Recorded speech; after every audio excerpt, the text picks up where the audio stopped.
Ladies and gentlemen, hello. I hope that you are doing well. I'm very pleased to present to you my work, modeling of fracture behavior of 3D printer polymers using XFEM methods, which is for me a worthy challenge and a great pleasure. In this perspective, I will present the work according to the following plan. I will start by introduction, then our problematics, method and materials, then I will give you an overview of results and finishing by conclusion. 3D printers are devices that allow to create 3D-dimensional objects using materials such as plastic or metal or wood, even wax. This technique generally uses a process called layer printing to create objects by adding successive layers of the material until the object is completely created. There are many types of 3D printing technologies, including the ones use thermoplastic and foam wire, other use light colored resin, and other use powder technology. For our case, we are interested to the ones use thermoplastic and foam wire, especially fused deposition modeling or fused filaments fabrication. Those are the 3D printer in our laboratory, including the Flashforge Creative 3 Pro and Ender 3 Pro. And those are the material used for our study.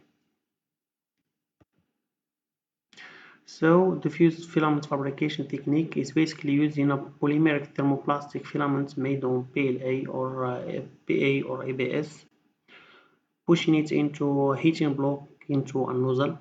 The whole thing travels along a predefined path which is already defined, for example, G-code, and deposit the material so that the specimens being produced in layer by layer fashion. There are many types of head for 3D printer, including the ones used for multi-material printing and other special one used for printing of fiber-reinforced materials. To get parts with high quality and high mechanical properties, there are many parameters to control, including the concepts model and the raw material, the filaments used for fabrication, and also the environmental factor, the part orientation, and finally the process parameters, which include in the inner and outer shell, and also the printing speed and the layer thickness. The academic and industrial researchers are attracted to this technology, and of course this attention is made by its ability to create high complex geometry with low cost. Except that the hardest part for modeling of 3D printer polymers is considering the layer orientation and also defining the layer interaction between filaments, how to follow the crack propagation, and in existence of a model that's allowed to follow the mechanical behavior and follow the crack propagation for 3D printer polymers. So the first step in our process is to create 3D model of the specimen using a computer-aided design software based on a specific dimension which mentioned in the figure. Then the CAD file converted to a standard additive manufacturing, an STL format, imported and digitally sliced into a layer using a slicing program. Its parameters shown in the table. The second stage required the transfer of the slice file into a G-code program. And the third and the last step is building the model layer by layer fashion. During the printing, the nozzle melts the filaments and extrudes them onto a build sample using parameters of printing. Then we carry the tensile test using our machine MTS tensile testing machine with a load cell of 30 kN and a cross speed of 1 mm per minute according to the standard used for tensile test. The image at the right presents the tensile test result. The simulation was made using the same boundary condition used for the tensile test in the experimental, including the layer orientation and using to play with a thickness of 0.2 millimeters. And as I already said, that it's hard to define the correct interaction, so that we define a similar one, which is master-slave interaction with hard contact properties. The shown figure presents a comparative study between the experimental and the simulation one. as the table shown that the mechanical properties are similar. On the other hand, the curve show that the mechanical behavior are completely different.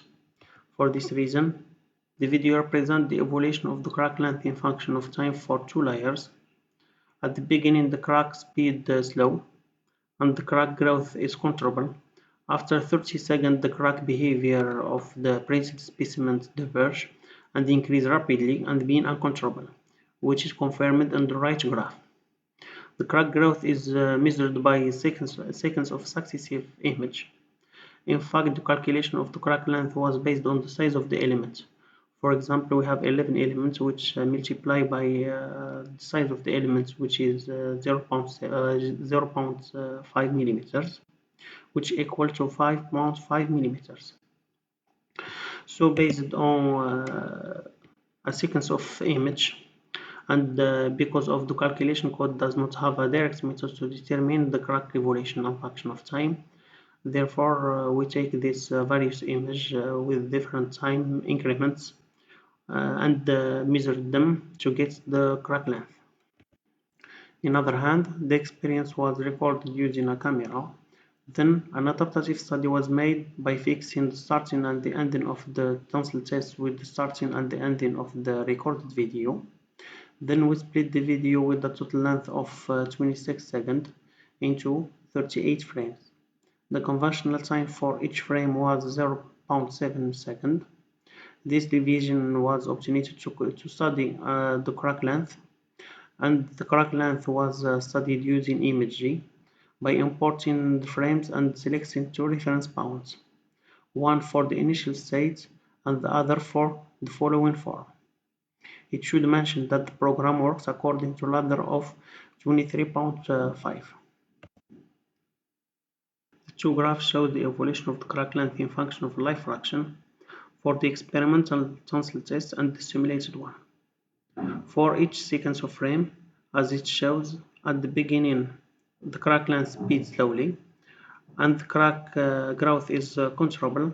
After 0.7, the crack behavior increases rapidly and diverge to uncontrollable zone. Based on both of the results for the experimental tensile test and the simulated one, the left figures present a comparative study of the crack length in function of life fraction. As you show that after 0.7, the crack growth increases rapidly. On the other hand, the quick propagation of the crack length is a result of the increasing of the stress intensity factor. This increasing is plotted in the right figure, which describes the evolution of the stress intensity factor as a function of the crack length. The stress intensity factors are calculated using the empirical formula of Miniali of 1995, and the calculated stress intensity factor seems identical, and the critical stress intensity factor is also identical, is the same value as about 5.65 MPa square meters. As you show that the curves seems similar. As a conclusion, we can say that the current study is not able yet to capture the mechanical behavior of 3D printer polymers. Yes, it would be beneficial for the future research to investigate this issue by considering the bonding condition between filaments. And so to improve the model, we should import the real geometry of the structure, a program already developed and it's under testing, and also defining the correct interaction between filaments, and finally use digital image correlation technique to improve the experiments and to get more data.